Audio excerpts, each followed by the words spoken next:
बहुत ध्यान से मेरी बातों को सुनने का प्रयास करिएगा। Amrit Yadav versus state of Jharkhand का एक जजमेंट अभी रिसेंट में आया है 10 फरवरी को। इसके अलावा बंगाल का एक मैटर आपको मालूम है शिक्षक भर्ती का चल रहा था, वो भी अभी डिस्पोज ऑफ हुआ है। और तीसरा मामला एक मणिपुर का है। इन तीनों मामलों के बाद जो वर्डिक्ट सुप्रीम कोर्ट का आया है, वहां से सवर्णों की चिंताएं थोड़ी बढ़ गई हैं। मैं भी बहुत पॉजिटिव हुआ करता था, लेकिन इन जजमेंट्स को देखने और पढ़ने के बाद मुझे इस चिंता को आप लोगों के बीच साझा करना पड़ रहा है। जो लोग मेरे ग्रुप में जुड़े हैं उनको ये मालूम है कि मैं एक्टिवली सारी चीजों को वॉच आउट करता हूं और सारी चीजों पर अपने व्यूज को सुप्रीम कोर्ट तक भी पहुंचाने का प्रयास मैंने किया है। सुप्रीम कोर्ट में जिस बहस पर स्टे हुआ था, बहुत ध्यान से मेरी इस बात को सुनिएगा, सुप्रीम कोर्ट में जिस बहस पर स्टे हुआ था, उस बहस में मेजर तरीके से 3 वकीलों ने अपनी बात रखी थी। पहले थे मुकुल रोहतगी साहब। मुकुल रोहतगी साहब की तैयारी कराने में मैं गया था, रॉबिन सिंह नहीं गए थे। ध्यान से सुनिएगा मेरी बात को। दूसरा, राकेश द्विवेदी साहब थे। राकेश द्विवेदी साहब की भी तैयारी कराने में मैं उनसे मिलने गया था, मैं उनसे मिल करके तैयारी कराया था। साथ में अभिषेक कौशिक सर लोग थे, रॉबिन सिंह नहीं गए थे।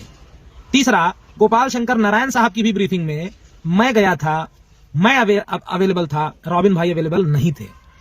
मैं क्यों इन बातों को बता रहा हूं, अभी आपको कनेक्ट करके सारी चीजें स्पष्ट कर दूंगा।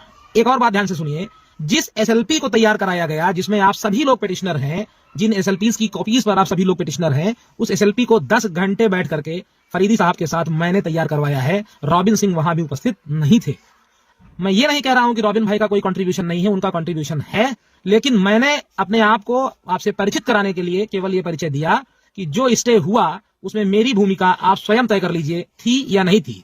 यदि इनमें एक बात भी झूठ है, कसम खा लेंगे रॉबिन सिंह, तो मैं ग्रुप डिलीट करके मैं इस सारी प्रक्रिया से बाहर हो जाऊंगा, भले मेरी नौकरी चली जाए। तो जो 3 जजमेंट रिसेंट के आए हैं, जिनका मैंने शुरू में जिक्र किया, Amrit Yadav versus state of Jharkhand, Bengal वाला जो अभी सारा डिस्कशन चल रहा था, मैं सारी सुनवाइयों से जुड़ता हूं, तुरंत की अपडेट भी देता रहता हूं लोगों को, उन सारी सुनवाइयों में, और एक आपका मणिपुर का केस है, ये तीनों ही केसेस के जो जजमेंट पार्ट हैं वो चिंताजनक हैं और इनसे चिंतित होने की जरूरत है। क्यों है, कैसे है, मैं विपक्षी को कोई कंटेंट देने के लिए कुछ नहीं बोलूंगा, लेकिन आप ये समझ लें कि ये चिंताजनक है। और जो लोग आदेशों को पढ़ते हैं, यदि वो इसको डिनाई करेंगे तो मुझसे पर्सनली बात कर लेंगे, मैं बता दूंगा कैसे और हम कैसे इससे रिलेट होते हैं। हम रिलेट हो रहे हैं, हमें अपनी तैयारी वहां पहुंचानी है। आप समझिए, मैंने हर चीजों को बहुत बारीकी से मैंने चीजों का अध्ययन किया है। बहुत सारे जजमेंट जिन्हें हमारे एओआर साहब लोग या पिछले वकील जिन्हें हमारे खिलाफ कहा करते थे, उनके सकारात्मक पहलुओं का निचोड़ मैंने निकाला है।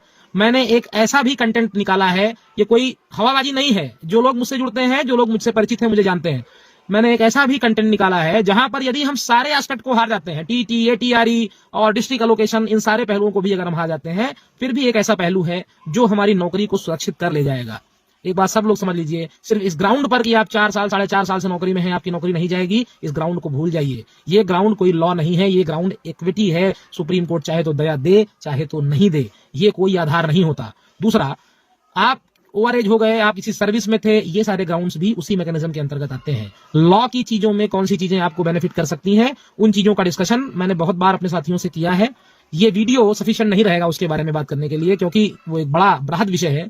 मैं अभी आप लोगों के बीच में इसलिए आया हूं कि हम जितने भी साथी हमारे साथ जुड़े हुए हैं, उन सभी लोगों का विशेष रूप से कहना है कि अंकित भाई, आप सिर्फ आलोचना करेंगे या कुछ करेंगे, मैं एक बार, ताकि मैं अपने आप को मुंह दिखा सकूं, मैं ये ना अपने आप से कभी ये ना कह सकूं कि यार मैं अगर जाता तो शायद मैं और बेहतर कर ले जाता। इसलिए मैं आप लोगों से एक बार ये चाहता हूं कि आप लोग एक बार भरोसा करें। मैं इंटरमीडिएट बहसेस में, मतलब बहस के 3 पार्ट होते हैं। शुरुआती पार्ट में आपको स्टे मिला, दैट वाज गुड। अभी बीच का पीरियड चल रहा है जहां पर पटवालिया डोमिनेट कर रहे हैं, जहां पर आप देखेंगे कालरा साहब एओआर के रूप में बहुत गजब का प्रदर्शन कर रहे हैं। हमारा विपक्ष मजबूत होता जा रहा है, उसकी बातें नैरेटिव और परसेप्शन के रूप में हावी हो रही हैं जज पर, ये मुझे दिखाई पड़ता है। और ये जितने लोग बहस सुनते हैं उनको भी दिखाई पड़ता होगा कि हमारे खिलाफ एक परसेप्शन तैयार हो रहा है। वो परसेप्शन को ब्रेक करने के लिए इंटरमीडिएट बहसेस में, मतलब बहस के 3 पार्ट जो है, प्राइमरी, इंट्रोडक्टरी जिसको आप बोलते हो, अभी इंटरमीडिएट चल रहा है समय, बाद में फाइनल स्टेज आएगा। बड़ी टीमें अपना कार्य करती रहेंगी। बीच के स्टेज में अंकित सिंह की एक उपयोगिता वहां पर है। अगर आप चाहें, आपकी इच्छा हो कि मैं वहां पर जाऊं, तो मैं एक बार स्वयं को आप लोगों के सामने प्रोजेक्ट कर रहा हूं। आप लोग मुझे सहयोग करिए, जिसको सहयोग करना हो 500-1000 रुपए आप लोग भेज दीजिए। पूरी जिम्मेदारी से कह रहे हैं, कहीं भाग के नहीं जाएंगे। आप लोगों के लिए वो करके दिखाएंगे जो आप लोगों ने 3500-4000 रुपए दे करके जो आपको नहीं दिखा, वो करके दिखाएंगे और सबसे बेस्ट करके दिखाएंगे। लेकिन हम किसी को सवर्णों के ऊपर हावी होने नहीं देंगे। जो हम कह रहे हैं वो हम करके दिखाएंगे। और आप लोगों के सामने ये निवेदन है कि मुकदमे के बीच में मध्य स्तर पर सवर्णों को कमजोर मत होने दीजिए। सवर्ण शुरू में मजबूत रहा, मध्य में मजबूत रहे, अंत में मजबूत रहे, इसके लिए आप लोगों को चीजों को रेडिकली सोचना होगा, क्रिटिकली सोचना होगा, एनालाइज करना होगा। जिन तथ्यों को मैंने आपके सामने रखा उनको समझना होगा। केवल ये कहना कि जब हमारे नोटिंग शुरू होगी हमारे आर्गुमेंट्स की तब हम वकील उतारेंगे, ये कोई अच्छी बात नहीं है। मैं किसी टीम की आलोचना किए बिना ये बात कह रहा हूं। ये समय है कि आप लोग 500 रुपए अपनी जेब से निकाल करके खर्च करें। जिसकी इच्छा हो 500 रुपए, जिसकी इच्छा हो 1000 रुपए मुझे दें और उसका स्क्रीनशॉट रॉबिन सिंह को भेजें ताकि वो एक लिस्ट बना सके। उसका स्क्रीनशॉट जिस टीम को चाहे उसको भेजें। एक स्क्रीनशॉट उसका मुझे भी आप भेज दें। मैं खाते की डिटेल जो आपको दे रहा हूं, इस खाते पर आप पेमेंट करने के बाद मुझे स्क्रीनशॉट भेज दें और अपना जिस टीम को चाहे उसको भी भेज दें। ट्रांसपेरेंसी की वो सीमा स्थापित करेंगे जब तक कंपटीशन नहीं होगा, समझ रहे हैं ना, तब तक ये सारे लोग जो ज्यादा पैसा लेकर के बैठे हैं ये लोग तब तक अपनी जेबें ढीली नहीं करेंगे। आप लोग इस बात को समझिए। कंपटीशन स्थापित करवाना पड़ेगा और उसके लिए एक ठीक आदमी को बीच में आकर के उस कंपटीशन के मानकों को, उसका स्टैंडर्ड बिल्कुल इतना हाई करना पड़ेगा कि उस स्टैंडर्ड को बीट करने के लिए और लोगों को अपनी जेबें ढीली करनी पड़े। समाज के साथ खड़े हैं, कहीं से कोई अन्याय किसी के साथ नहीं होने देंगे। धन्यवाद।